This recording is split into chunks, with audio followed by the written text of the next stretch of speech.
आणि आजही आपण त्या घटनेवर चाललो ते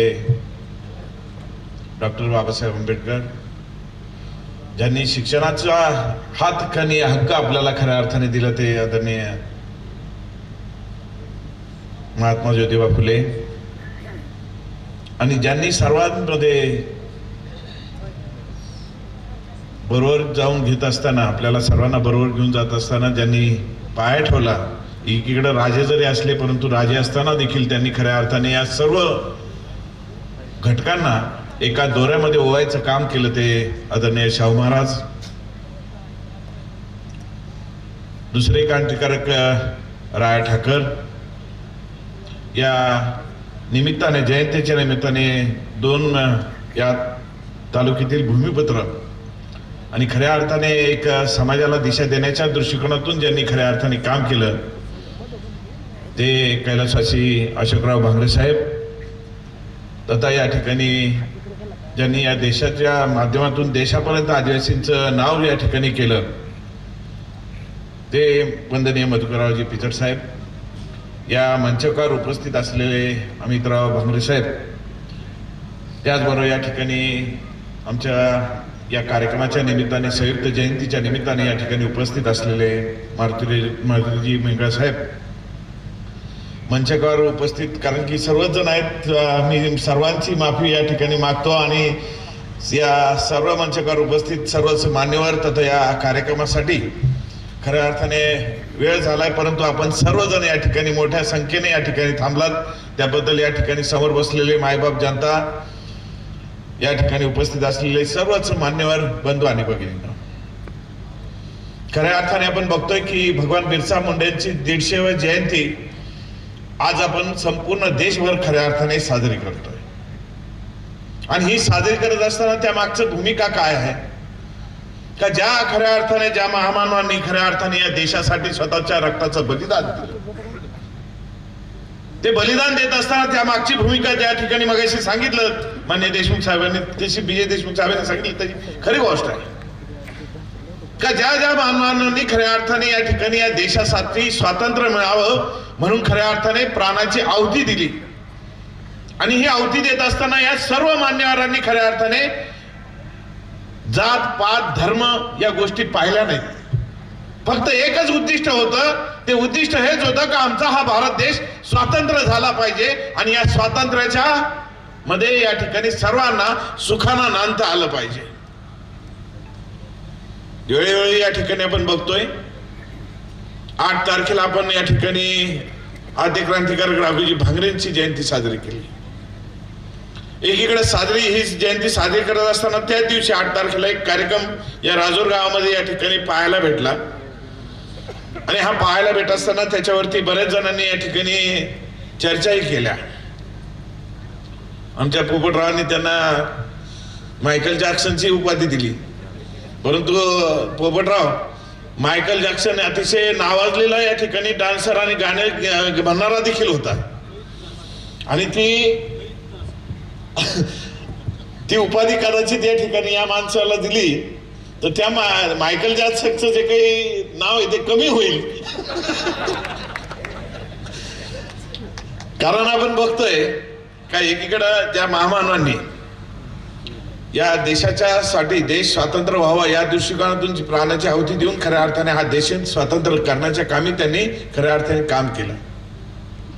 आणि हे सर्व काम करत असताना ज्यावेळेस देश स्वातंत्र्य झाला आणि स्वातंत्र्यानंतर या ठिकाणी आपण बघतोय का वेगवेगळ्या माध्यमातून प्रत्येक गावखेड्यापर्यंत या ठिकाणी विकासाचे कामं झाले पाहिजेत. त्या दृष्टिकोनातून पूर्वीच्या काळी कैलासवासी यशवंतराव भांगरे साहेब असतील, त्याच्यानंतर मान्य या ठिकाणी नवाई पाटील असतील, मान्य आमदार नवाई साहेब असतील, त्यानंतर या ठिकाणी कैलासवासी देशमुख साहेब असतील, त्याचबरोबर या ठिकाणी माननीय वंदनीय मधुकररावजी पिचड साहेब असतील, या सर्वांनी खऱ्या अर्थाने या ठिकाणी आमदार म्हणून ज्या ज्या पद्धतीने काम केलं ते काम करत असताना खऱ्या अर्थाने एक या तालुक्यातील विकास कामं एक चांगल्या पद्धतीने पुढे नेण्याच्या दृष्टिकोनातून खऱ्या अर्थाने काम झालेलं आपल्याला पाहायला भेटतंय. आणि हे काम करत असताना या ठिकाणी आपण पाहत असाल का या संपूर्ण मतदारसंघामध्ये मग तो पठार भागातील पूर्वीचा साकूर असू द्या आत्ताच या ठिकाणी आपण बघत असलेलं जे काही आबाळवाडी आहे ते आबाळवाडीचं शेवटचं गाव असू द्या, इकडं आंबीत असू द्या, इकडं घाटघर असू द्या, पलीकडे गेल्यानंतर फोसंडी असू द्या, इकडे गेल्यानंतर बितागा असू द्या, या सर्व भागांमध्ये ज्यावेळेस आपण बघतो रस्ते, पाणी, वीज, आरोग्य, शिक्षण, या सर्व गोष्टी ज्या माझ्या अगोदरच्या वक्त्यांनी देखील सांगितल्यात का या सर्व गोष्टी खऱ्या अर्थाने गावापर्यंत गाव खेड्यांपर्यंत पोहोचवण्याचं खऱ्या अर्थाने काम केलेलं आपल्याला पाहायला भेटत आहे. काल परवा या ठिकाणी म्हटलं तसं अमितराव एक ज्याचा उल्लेख आपण केला का खरोखर आपण काही चक्र लावल्या नाही तिथं ते राडगाडी आहे. कारण की मगाशी उल्लेख केला तशी खरी गोष्ट आहे. माननीय दातके साहेबांच्या चॅनलवर मी पाहिलं होतं का आता 50% रेट कमी झालेले आहेत गाड्यात बसायचे, आणि हे गाड्याचे बसायचे 50% रेट कमी झालेले आहेत मी ऐकलं त्या ठिकाणी. परंतु मी आजही आपल्याला सांगू इच्छितो का मी एक साहेबांच्या 10व्याच्या दिवशी एक पण केलेलं आहे का पूर्ण वर्ष श्राद्ध होईपर्यंत राजकीय कुठल्याही गोष्टी भाष्य करायच्या नाहीत, मला नाही कुठल्या राजकीय व्यासपीठावर जाऊन काही बोलायचं आहे. परंतु ज्यावेळेस मी बघतोय का ज्या समाजाने आज जी काही या ठिकाणी सकल आदिवासी समाजाच्या माध्यमातून ही संयुक्त जयंती या ठिकाणी ठेवली, आणि ही संयुक्त जयंती ठेवत असताना मला या ठिकाणी आमंत्रित केलं, तुम्ही येणार का या कार्यक्रमाला. मी त्यांना सांगितलं आद्य क्रांतिकारक राघोजी भांगरेंच्या ज्या दिवशी पुतळ्याची विटंबना करण्यात आली, ज्या माणसांनी खऱ्या अर्थाने ही पुतळ्याची जो मास्टर माइंड होता ज्यांनी खऱ्या अर्थाने या पुतळ्याची विटंबना करायला लावली, आणि जे लावलेली असताना तो माणूस या ठिकाणी फक्त समाजामध्ये वाद कसे लागतील, भांडणं कसे होतील, ते भांडणं कसे लागतील ही काम पाहण्यासाठी इथं नाही बसले, ते कुठं गेले,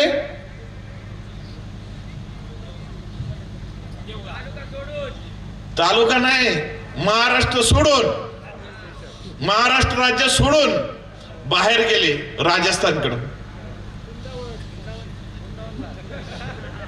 वृंदावनला गेले आणि तिथून रासलेलं पाहत होते काय चाललेलं आहे काय नाही.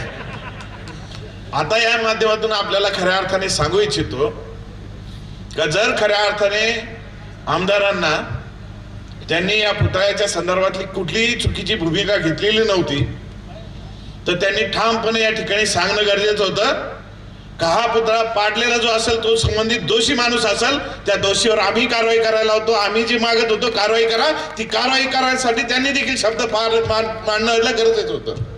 परंतु घडलंय काय, इथं हे मुरली नाना बसलेले, त्या मुरली नानांना देवळामध्ये या ठिकाणी काय सांगण्यात आलं, नाना तुम्हाला या ठिकाणी पुतळा जो काही बदलायचा आहे, त्या पुतळा बदलायचा आहे, तर त्या ठिकाणी जी काही होणारी ग्रामसभा आहे ती कोलमडून पाडा, आणि कोलमडून पाडल्यानंतर त्या नानांना 7 लाख रुपये भेटणार अशी त्या ठिकाणी सांगितली.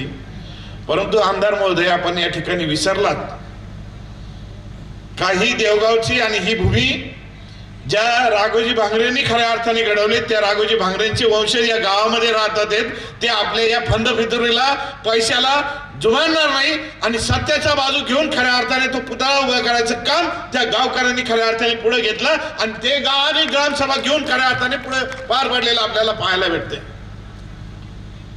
एकीकडे आपण पाहतोय का काय भूमिका हीच आहे का आजही या ठिकाणी ज्या पद्धतीने आपण म्हणतो राघोजी भांगरेंना कधी पकडलं गेलं, राघोजी भांगरे ज्या वेळेस दिंडीमध्ये या ठिकाणी पंढरपूरला गेले, राघोजी भांगरे हे खऱ्या अर्थाने विठ्ठलाचे परम भक्त, एकही वारी चुकवली नाही, हे सर्व काही जे आहेत हे आपल्याला या गॅजेटच्या शोधून काढलेलं आहेत, त्या गॅजेट मधून आलेल्या माहितीवरून आपल्याला या ठिकाणी सांगतोय.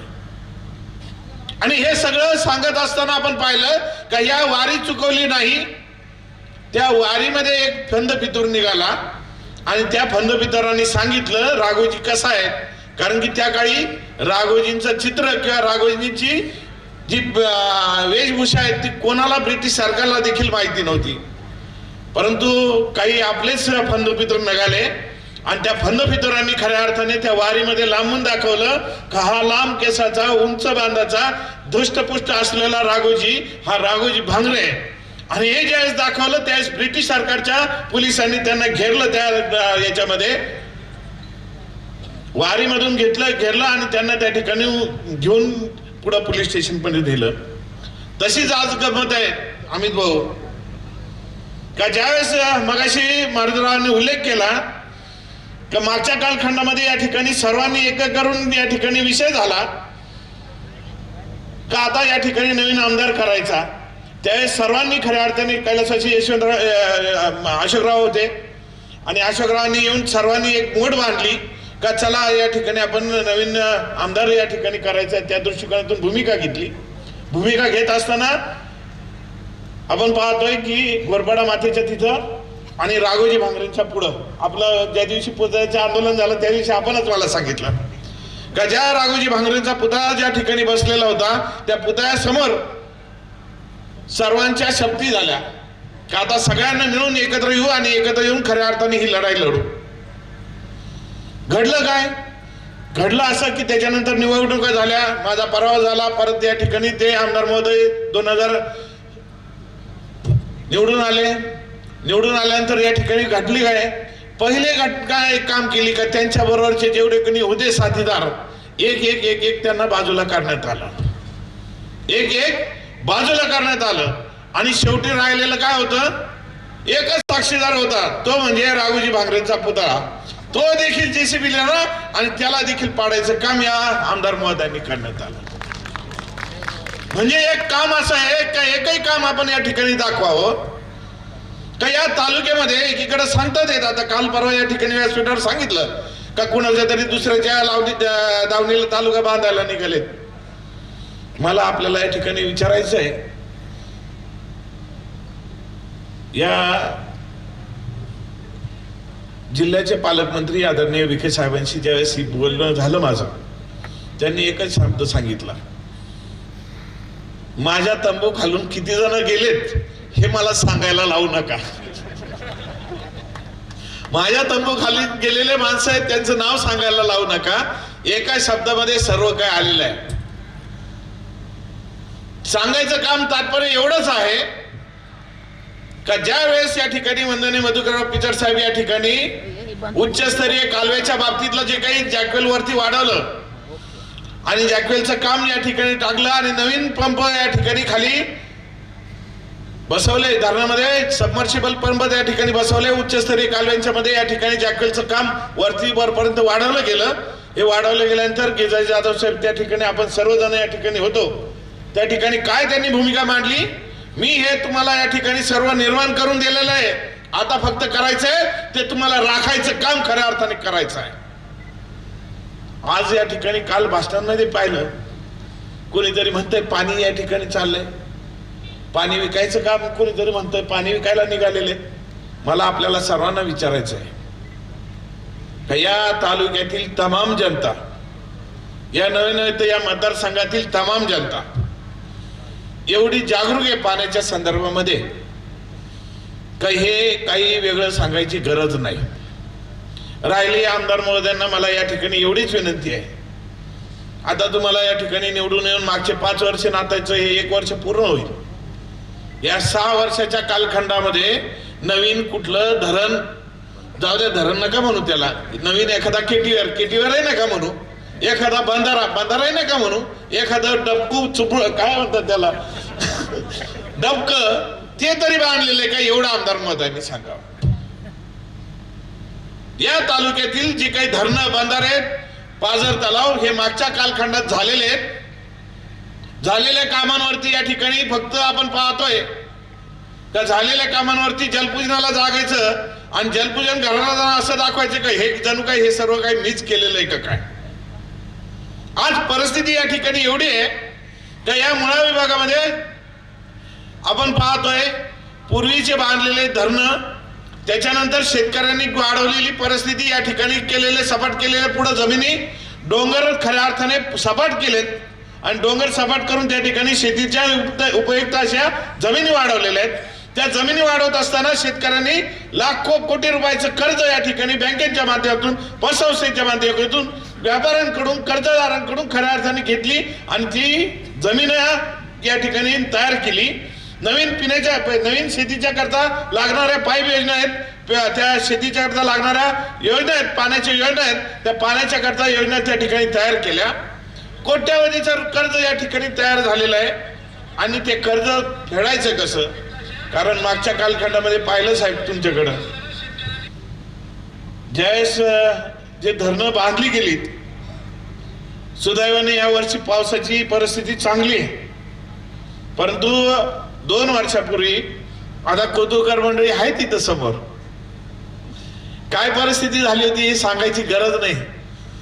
जे पाणी या ठिकाणी शेती करता या ठिकाणी राखायचं होतं, ते राखायचं पाणी कशा पद्धतीने कुठं सोडलं, कसं सोडलं आणि शेतकऱ्यांचे हाल कसे झालेत. त्या काही गावांमध्ये पिण्याच्या पाण्याच्या देखील त्या काही अडचणी तयार झाल्या. त्यातल्या त्यात विशेष सांगायचं म्हणजे आज तर विशेष सांगायलाच पाहिजे, ज्या गावांमध्ये या घटना घडल्यात ते लिंगदेव गाव आहेत. त्या लिंगदेव गावाला त्या काळी पिण्याच्या पाण्याची योजना देखील अडचण भासली होती. पिण्याचं पाणी देखील त्यावेळेस भरता येऊ शकत नाही अशी परिस्थिती निर्माण होती. आणि त्याच लिंगदेव गावामध्ये आज काहीतरी एक परत गमती घडलेल्या पाहायला भेटल्यात. आताही आपण बघतोय की सामाजिक क्षेत्रामध्ये आपण सर्वजण काम करतोय मारुतराव. सहज आपला कार्यकर्ता या ठिकाणी येतो, आपल्याला विचारतो, साहेब आम्ही या ठिकाणी लाईट करता, पोल करता मागणी केली, ती काय झालं, भेटतोय का नाही भेटत, तेवढं विचारून सांगा.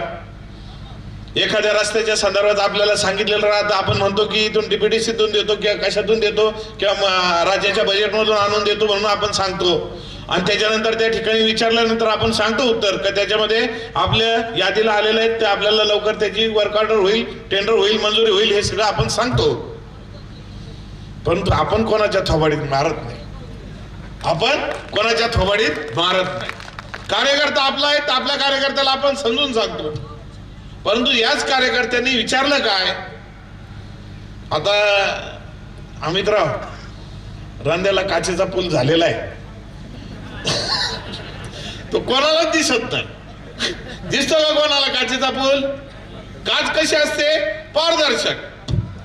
आणि ही पारदर्शक असलेली काच का त्या काचेच्या माध्यमातून आपण म्हणतो का दिसतच नाही. तसं या झालेला जो काही काचेचा पूल आहे, तो काचेचा पूल कुठे तर दिसत नाही. फक्त दिसतो कोणाला? दिव्य शक्ती ज्या माणसांना आहे ना, त्या दिव्य शक्ती असलेल्या माणसांना तो दिसतो. तशीच भूमिका एक आहे का जी निवडणूक सुरू व्हायच्या अगोदर मी साहेब आजारी असल्यामुळं प्रचारामध्ये सक्रिय होऊ शकलो नाही त्यावेळेस. परंतु मागाशी आपण अमितराव सांगितलं तशी खरी गोष्ट आहे का राजकीय त्यावेळेसच्या काही गोष्टी जर वेगळ्या पद्धतीने घडल्या असत्या, झाल्या असत्या, तर आज तालुक्यातील चित्र एक वेगळं असतं. परंतु साहेबांच्या आजारपणामुळे मी बाकीच्या काही गोष्टी ज्या आहेत त्या काही बाहेर पडू शकलो नाही. त्याच्यातून आजारपणामध्ये या ठिकाणी पूर्ण वेळ मला दवाखान्यामध्ये गेला. त्या दवाखान्यामधून बाहेर पडत असताना काही गोष्टी मी पाहत होतो. काय पाहिलं त्या ठिकाणी का निवडणुकीच्या तोंडावरती MIDC आपल्याला मंजूर झाली. कुठं? लिंगदेवला. आणि लिंगदेवला MIDC मंजूर झाल्यानंतर ती MIDC एवढ्या जोरात निघाली, एवढ्या जोरात धूर चाललाय. आणि तालुक्यातील लोक तरुणांना एवढा काही रोजगार त्या ठिकाणी उपलब्ध झालाय तर बाहेर कुठे जायचीच गरज नाही, बाहेर कुठे जायचीच गरज नाहीये. आता त्याच गावातील लोकांनी एका त्या कार्यकर्त्याने विचारलं का MIDCचं काय झालं. MIDCचं काय झाल्यावर त्या MIDCचा नकाशा त्या बिचाऱ्या गरीब माणसाच्या गालावर उपटला गेला. त्या गरीब माणसाच्या गालावर तो MIDCचा नकाशा उमटला गेला. त्याच्यानंतर बघतोय की वेगळ्या स्वरूपात या तालुक्यात चाललंय काय, या तालुक्यात चाललंय काय तर एकमेव कार्यक्रम विचारलं तर थोबाडीत मारायची किंवा पाय तोडायचा. माझ्या गाडीला ओव्हरटॅक का केला म्हणून पाय तोडला. माझ्या गाडीला ओव्हरटेक काय केलं म्हणून पाय तोडला. त्यानंतर मी बघतोय की त्याची गाडी जात असताना चिखल उडाला, हळू खड्डे घ्या, हळू घ्या, एवढं आमदार महोदयांना सांगितलं तर त्या दुसऱ्याच्या पोटात मारले, पोटात लात मारल्या. आज आपण बघतोय की ज्या आमदार महोदयांना या ठिकाणी आपण ज्या पद्धतीने पाहतोय का खरोखर त्या पदाची गरिमा खऱ्या अर्थाने कुठेतरी खाली जाताना आपल्याला पाहायला भेटते. ज्या अपेक्षा आहेत या तालुक्याच्या, रस्ते, पाणी, वीज, आरोग्य, रस्त्याच्या बाबतीत ज्यावेळेस आपण बघतोय, मला कोणतरी म्हटलं एवढे गुळगुळीत रस्ते झालेत तर ते तेल सांडलं तर भरून घेता येईल अशी परिस्थिती. रस्त्यावर तेल सांडलं तर ते तेल लगेच भरून घेता येईल इतकी गुळगुळीत रस्ते झालेले आहेत पुणे. आज या ठिकाणी बघतोय, मगाशी सर्व मान्यवरांनी उल्लेख केला, मगाशी भारतराव आपण उल्लेख केला, माननीय शिंदे साहेबांच्या काळात खरोखर निधी मोठा या तालुक्यात आला आणि ज्यांची टेंडर झाली त्या टेंडर होत असताना कोणतं वाळे, वाळेच ना, संदीप वाळे बाकी या ठिकाणी काय झाला, वाळच नाही, त्यांनी बाकीच्यांना वाळवलं. तर झालंय काय, या तालुक्यातील आमदारांना भेटायला जात असताना चिठ्ठी कोणाची लागते आता, संदीप वाळेंची. तुम्ही मला एक सांगा का एखाद्या माणसाला भेटायला जात असताना माणूस काय म्हणतो का साहेब तुमची चिठ्ठी द्या, की ती चिठ्ठी दिली खाली तर माझं काम होईल. परंतु आज चिठ्ठी कोणाची लागते भेटायला, आमदारांना भेटायला चिठ्ठी कोणाची लागते तर वाळेची चिठ्ठी लागते. असा हा प्रकार या तालुक्यामध्ये चाललेला आपल्याला पाहायला भेटतोय. एकंदरीत ज्या धर्मांतराच्या विरुद्ध ज्यावेळेस आपण बघतो का जे धर्मांतर त्या काळी होत होतं, भगवान बिरसा मुंडांनी ज्यावेळेस या ठिकाणी हा देश स्वतंत्र व्हायला पाहिजे आणि या स्वातंत्र्याच्या कालखंडामध्ये ज्यावेळेस जर्मन मिशनरी त्या ठिकाणी काम करत होती, त्या जर्मन मिशनरीच्या विरुद्ध खऱ्या अर्थाने पेटून उठले आणि हे पेटून उठल्यानंतर त्या ठिकाणी भूमिका मांडली. अरे जो आदिवासी समाज, डोंगर दऱ्यात राहणारा समाज, ज्याला या ठिकाणी ख्रिश्चन करायला आलेली मंडळी होती, त्यांच्या विरुद्ध पेटून उठले आणि हा माझा समाज जो पूर्ववत या देशामध्ये जंगल, जल, जंगल, जमीन इथपासून तर या ठिकाणी देश राखायचं काम करणारा हा आदिवासी बांधव, त्याला जर कन्वर्ट करायला कोणी जर आलेलं असेल तर ते रोखायचं काम त्यावेळेस खऱ्या अर्थाने भगवान बिरसा मुंडांनी खऱ्या अर्थाने घेतलं आणि बघता बघता त्याची चळवळ जी बदलत गेली, ती बदलती चळवळ खऱ्या अर्थाने देशाच्या स्वातंत्र्यापर्यंत पोहोचलेली चळवळ आज आपल्याला या ठिकाणी पाहायला भेटते. आणि ही चळवळ पाहत असताना आज आपण बघतोय की काय घडलेलं आहे का त्याच पद्धतीने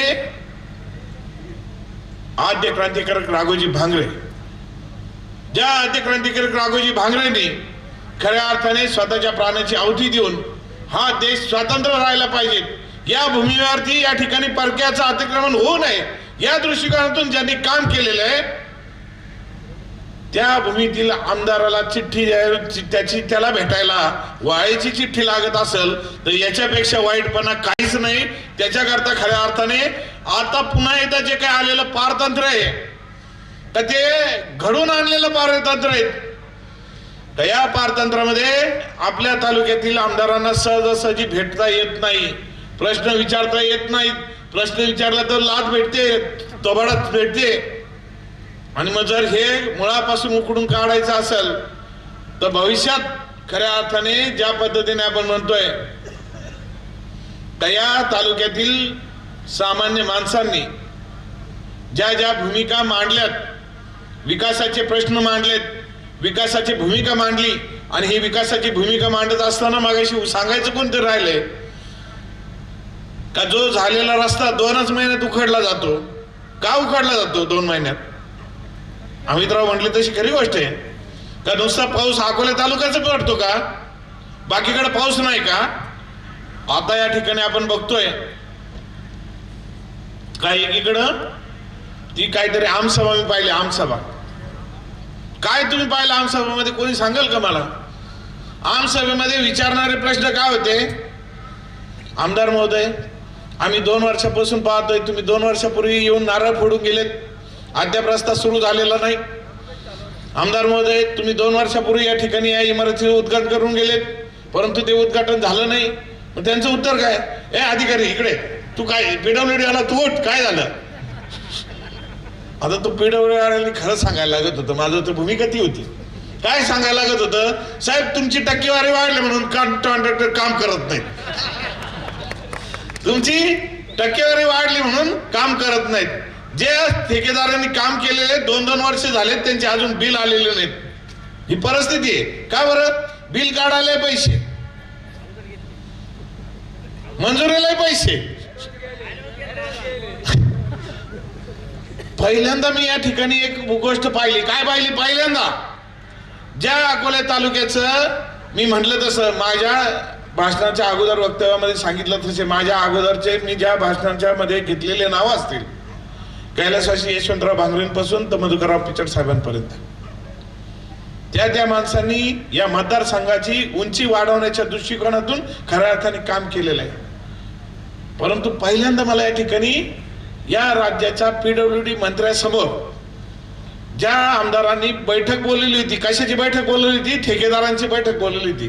त्या बैठकीमध्ये ठेकेदार उठून उभा राहतो आणि तो सांगतो की आमच्याकडे टक्केवारी मागितली म्हणून या ठिकाणी मंत्र्यांकडे तो त्या बाबतीतली तक्रार करतो. आणि त्याची ब्रेकिंग न्यूज सर्व माध्यमांमध्ये या ठिकाणी आपल्याला ब्रेकिंग न्यूज पाहायला भेटली. आपल्याला खरोखर कदाचित मान शर्मेने खाली घालायला लागते. या पद्धतीचं काम खऱ्या अर्थाने या तालुक्यात चाललेलं आता दुर्दैवाची गोष्ट म्हणून सांगायचं वाटतंय. भविष्याच्या कालखंडामध्ये काय आहे काय नाही हे सांगणं वेगळं आहे. परंतु आपल्याला या निमित्ताने एकच सांगू इच्छितो का ज्या आद्य क्रांतिकारकांनी खऱ्या अर्थाने प्राणाची आहुती देऊन हा देश, हे राज्य, हा तालुका, हे संबंधित असलेले गावं हे राखण्याच्या दृष्टिकोनातून जी भूमिका घेतलेली आहे ती भूमिका घेऊन आम्ही सर्व या ठिकाणी एकत्र आलेलो आहेत हे आवर्जून या निमित्ताने सांगू इच्छितो. जर कोणी एखादा या ठिकाणी त्या काही सावकारी होती, परंतु आज कुणीतरी आमदारकी घेऊन लुटायला आलेला असेल तर तो लुटणारा आमदार या ठिकाणी रोखण्याकरता आमची या ठिकाणी युती झालेली आहे हे आवर्जून या निमित्ताने सांगू इच्छितो. आपल्याला जर गरिबांच्या काम घेऊन गेल्यानंतर त्याला लाच भेटत असेल, त्याला मार भेटत असेल, त्या अन्यायाच्या विरुद्ध लुटण्यासाठी आम्ही एक आलेलो आहोत. भविष्याच्या कालखंडामध्ये या ठिकाणी या निमित्ताने एवढंच आपल्याला या निमित्ताने सांगू इच्छितो का या तालुक्यातील ज्या काही भूमिका आहेत, पाण्याच्या असू द्या, विजेच्या असू द्या, रस्त्याच्या असू द्या, सर्व गोष्टी घेऊन नक्की या ठिकाणी एक वेगळा आदर्श आपल्याला या तालुक्यामध्ये पाहायला भेटेल या निमित्ताने एवढं सांगतोय. ज्यावेळेस या ठिकाणी एक गोष्ट जाता एवढं सांगतो. आता मगाशी सर्वांनी कविता म्हटली, डायलॉग मारला, आता माझ्याकडे काही राहिलं नाही. पण एक गोष्ट आहे का ज्यावेळेस युद्धामध्ये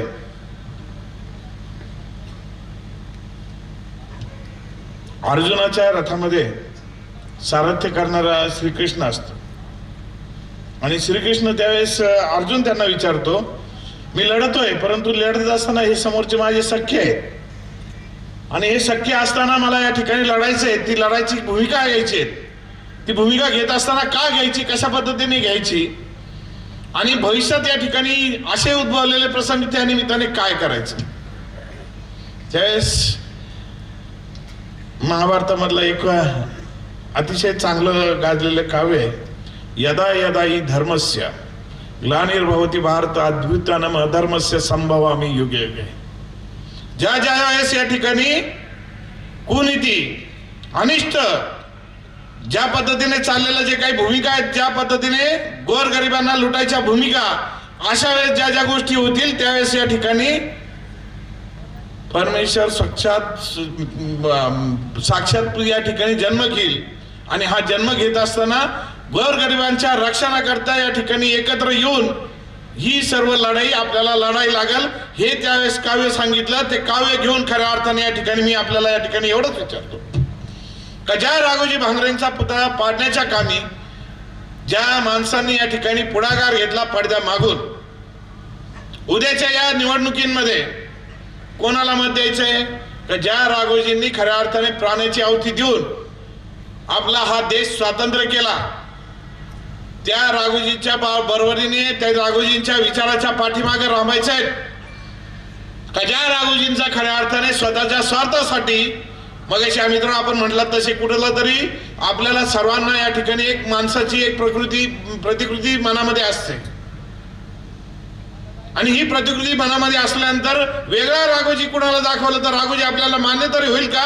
मान्य होणार नाही. मग ज्या राघोजीचा पुतळा ज्या माणसांनी पाडला आणि काहीतरी मनामध्ये वेगळं करून दाखवायचं आणि म्हणून तो पुतळा पाडायचं काम ज्यांनी केलंय, त्या अशा कोणी त्यांच्या मागे आपल्याला राहायचंय का? हा आपल्याला सर्वात महत्वाचा पुढचा प्रश्न आपल्या सर्वांसमोर आहे. या तालुक्यातील पुढं होऊ घातलेल्या निवडणुका आहेत, निवडणुकांमध्ये नक्कीच या ठिकाणी वेगळं भाष्य या ठिकाणी होईल, परंतु खऱ्या अर्थाने ज्या महामानवांनी आपल्याला या ठिकाणी एक शिकवलंय आणि जी शीख दिले, काय शीख दिले की अन्यायाच्या विरुद्ध या ठिकाणी उभं राहा, त्याचबरोबरीने या ठिकाणी सगळ्यांना बरोबर घेऊन चला. हा देश, ही भूमी आपल्या सर्वांची आहे, ती राखायचं काम, त्याचा मान उंचावण्याचं काम तुम्हाला आम्हाला सर्वांना या ठिकाणी करायचं आहे. आणि अशा माध्यमातून जो कधी एखादा अनिती माणूस, एखादा चुकीचा माणूस, एखादा राक्षस जर या ठिकाणी आडवा आला तर त्याला आडवा पाडा, बाजूला करा आणि खऱ्या अर्थाने समाजाचं रक्षण करा, ही भूमिका घेऊन आम्ही सर्वजण या ठिकाणी एकत्र आलेलो आहोत. आजच्या निमित्ताने खऱ्या अर्थाने पुन्हा एकदा आपल्या सर्वांना या संयुक्त जयंतीच्या निमित्ताने या महामानवांना त्रिवार वंदन करतो. आपण सर्वजण या ठिकाणी मोठ्या संख्येने या ठिकाणी आलात, त्याबद्दल पुन्हा एकदा आपल्या सर्वांचे मनापासून आभार व्यक्त करतो. जय हिंद, जय महाराष्ट्र, जय आदिवासी. धन्यवाद.